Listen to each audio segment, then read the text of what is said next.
in favor of having him come back when he has more time, say aye.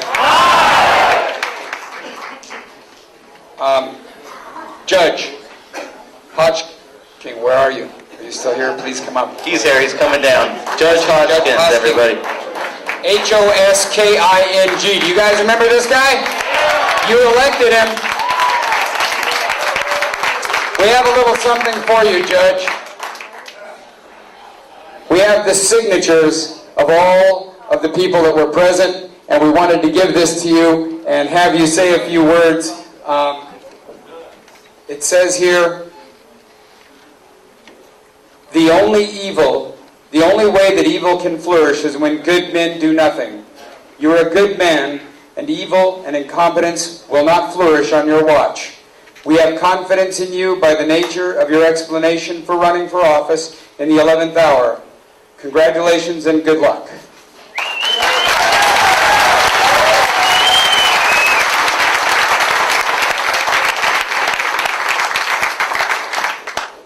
I didn't know why exactly I was coming up today, but this is amazing. Thank you very much.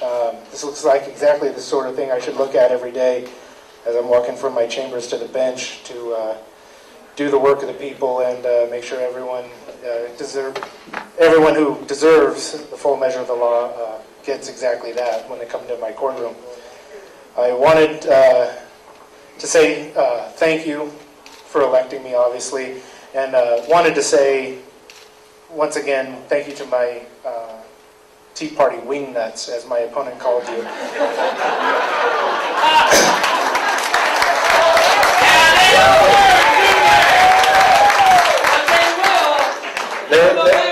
They are learning. I will tell you, running a campaign for 4 months, anyone who is still running their campaigns, I'm sorry. It's not something I wish on anyone. It's difficult. Looking at people that you've never met before and asking them for money is difficult. Looking at people who are looking for leadership and honesty and integrity in their own government, and telling them I'll give it to you, and only being able to say that's based on my word is difficult. Having people look at every single aspect of your life is difficult. So it's a long road, and luckily mine came out well. I can't imagine putting as much work as my wife and I put into this, and being unsuccessful must be heartbreaking, and to anyone who that's happened to, I apologize. Luckily I'm not in that boat. So I've been elected. I take the oath of office in January. One interesting thing, just to know, so you all know exactly the impact you're having. I was seen at the beginning of the campaign as sort of the idiot who's running against a sitting judge, and no one does that. And towards the end, everyone was saying, I don't even know why you're still campaigning. This is a done deal, and Lemkow's on his way out.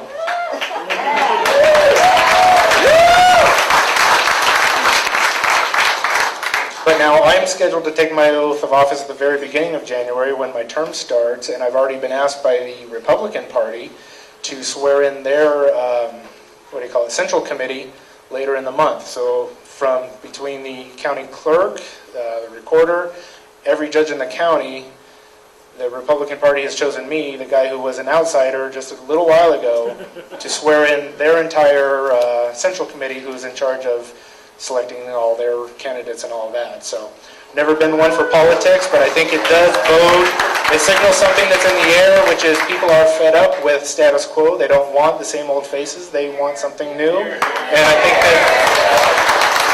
that people in this room are making that difference.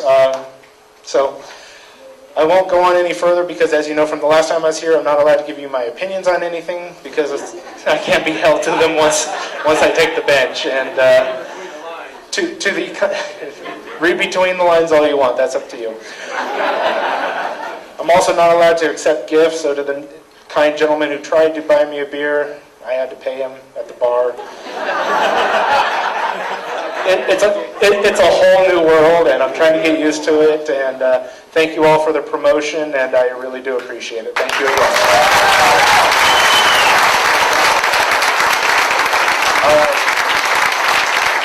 Ladies and gentlemen, as the story goes, and we won't go into depth, a tragedy happened, and then unfairness, and there was a certain arrogance that was accompanied. And this man watched until the 11th hour of saying, I've talked to my wife, and if nobody is going to challenge this man, then I will put my hat in the ring. And in the 11th hour, nobody had challenged. So he just took one step forward and put his hat in the ring. And look what happened. One man can make a difference.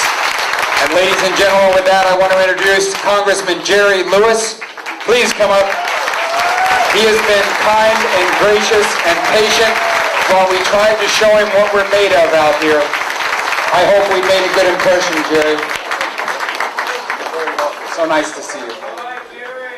Ladies and gentlemen, Bill Jensen and Clint Air have done a fantastic job. A little closer? The way it was blasting out a while ago, I thought. Anyway, Bill Jensen and Clint Air have done a fabulous job, and all of us should recognize them for this organizing effort. Thank you.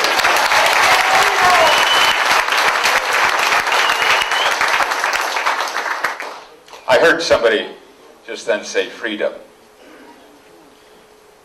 I hope you know just how strongly our country needs people rededicated to our freedom right now.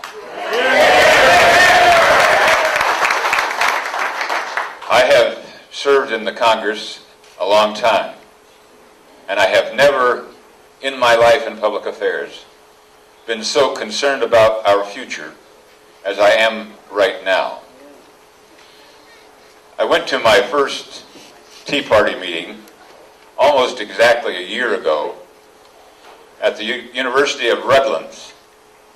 Initially, when we asked about what is this thing called the Tea Party, people were giving me all kinds of information, not exactly an accurate reflection of what this organization might be about. Some of my staff wondered whether we really ought to be using our community forum by way of Tea Party people. When I heard about this, I said, wait a minute, give me their number. There were two people I called in the Yucaipa area in the valley. I told them that we wanted their help in putting together a major community forum for our community in Redlands, because we were just about going to be debating Obamacare in the nation's capital. Those two people going together filled an auditorium at the University of Redlands involving 1,000 people. There were 350 people outside. An incredible event. But the most important thing about the event for me was this. First, we had begun to hear a lot in the media about those Tea Party people who were fringes out there, who didn't understand our government, and essentially were going to undermine our government. You've watched the media and what they said. Here was this audience. I don't know how many people are in the room here, but clearly I could sense and feel by our whole evening, but sense as I watched them. About a third of them were Democrats. About a third of them were Republicans. And the balance were independents. And what I saw was a cross-section of blue-collar America that perhaps in many for the first time in their life had gotten so disgusted with their government that they said to themselves and their families, we've got to do something about this. Hear, hear.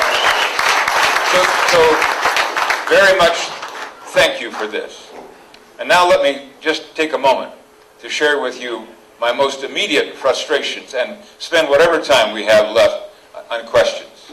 The reason it's so difficult for me at this moment is because upon the election of President Obama,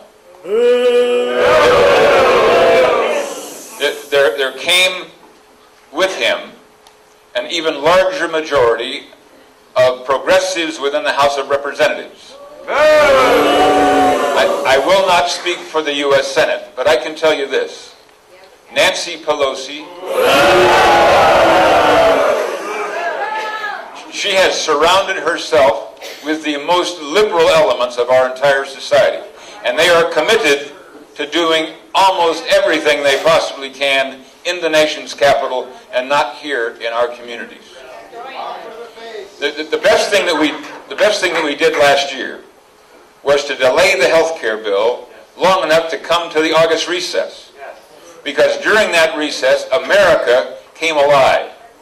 And indeed, they had a huge impact upon many other members of Congress on both sides of the aisle in those districts by way of their dialogue, essentially saying, we do not want a bureaucrat between us and our physician. We want to preserve the best health care in the world and improve the elements that may need to be changed, but we do not need health care at the federal level's control.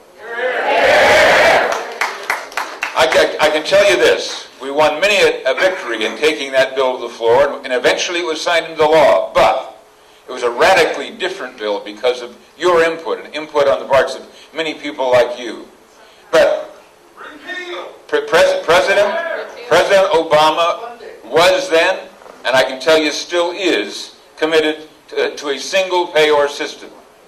Nancy Pelosi and her closest advisors believe in a single payor system.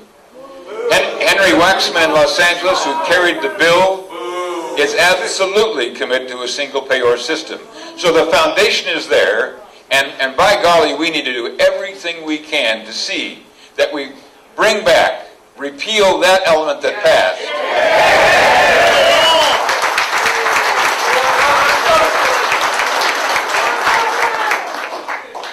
America will have a worse system of healthcare delivery than France has unless we turn this thing around. And it's clear, it's laying the foundation for the federal government doing about everything that is significant in terms of the people's real desire for assistance within our community process. A couple of other items relative to my frustration. Shortly after Obama arrived, they introduced into the House what is called the Appropriation Supplemental Bill, the stimulus bill. I was called into the office of the chairman of the Appropriations Committee to discuss their idea about stimulus. I spent about 15 minutes with me. He told me about a $200 billion package that would be coming up shortly that would largely address infrastructure. And that's about all he told the senior Republican member on his committee. About 6 weeks later, he called me back in, and I brought my staffer on his direction so he could take notes, because the $200 billion package had turned into an $800 billion package. And indeed, there was no consultation with the two parties, no consultation outside of his office and Nancy Pelosi's office. Absolutely taking us on the roadway to a gigantic step towards socialism. Not your money! Labor union payoff. That year, there was a deficit package of appropriations in total amounting to about $1.5 trillion. The pattern we are on right now, we are already very close to a national debt of $13 trillion. And if we stay on the pathway of spending that these people have laid out, in 5 years we'll double that, in 10 years we will triple it. And the interest on the national debt will be the greatest expenditure of the entire budget. We've got to turn this pattern around. Now just one more thing, and then I'd like to try to have us respond to questions for the rest of the time that you have.